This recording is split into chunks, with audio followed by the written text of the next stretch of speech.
Carnegie Hall in New York City, the home of the world's greatest musical events. Today's event is one in a series of New York Philharmonic Young People's Concerts under the musical direction of Leonard Bernstein.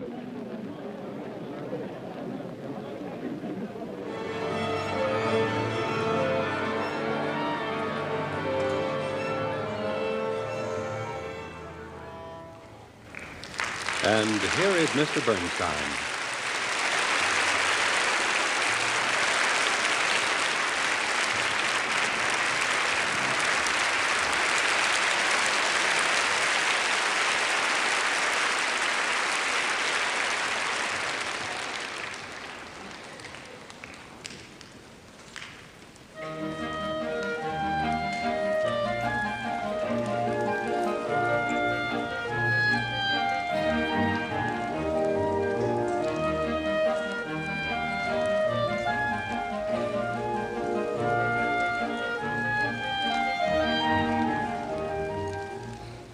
Now that's what you call a pretty tune, isn't it?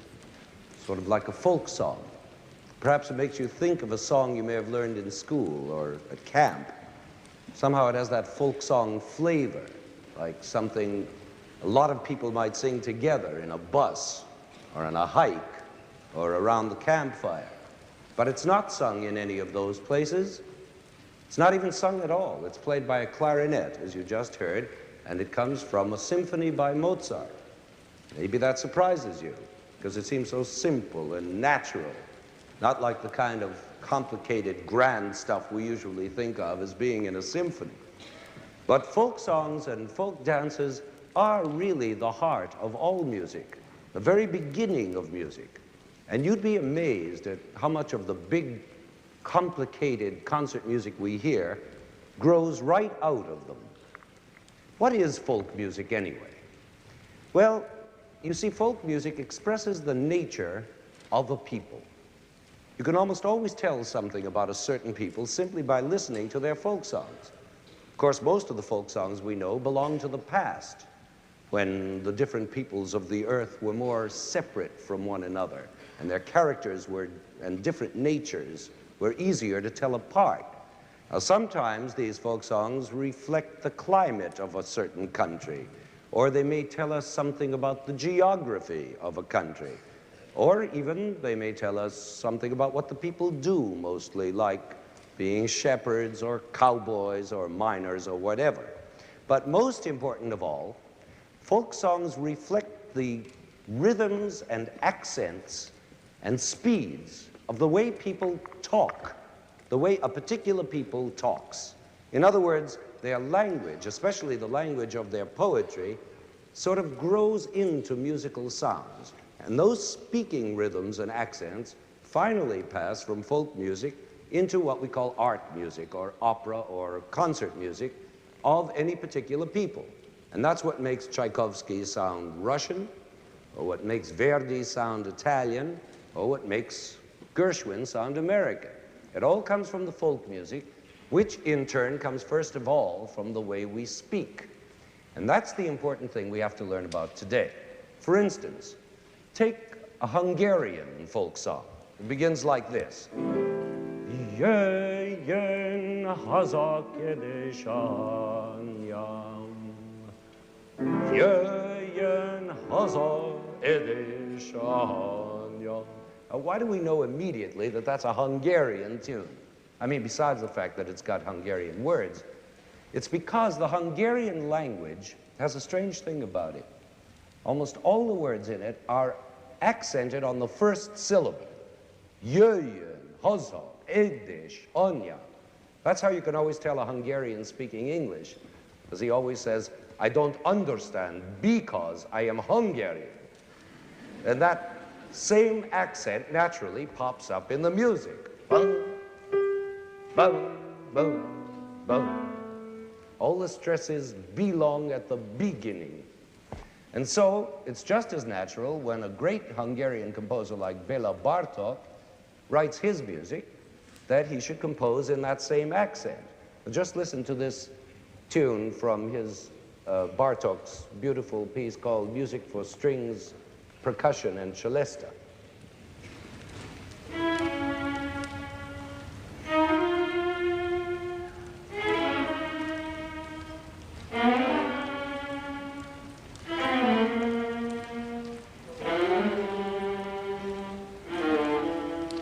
You see how that tune is like a string of words in a sentence, each one with a big accent at the beginning on the first syllable.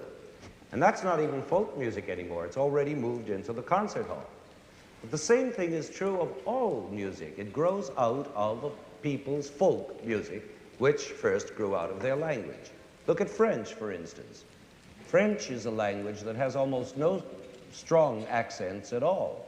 Almost every syllable in it is equal, not in length, but in stress, in accent. Like, permettez-moi de vous présenter Monsieur Bernstein.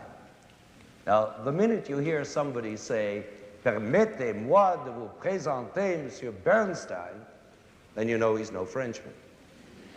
All the syllables have to be alike in stress. And these equal stresses show up just as clearly in French folk music. You know this charming French folk song. Il était un petit navire, il était un petit navire, qui n'avait jamais navigué, qui n'avait jamais navigué, ohé, ohé. You see how equal all those syllables are, just the opposite of the Hungarian song, because it's all smooth and even. Il était un petit navire. And that's exactly the smoothness and evenness that we hear in French concert music, like this phrase from Ravel's Daphnis and Chloe.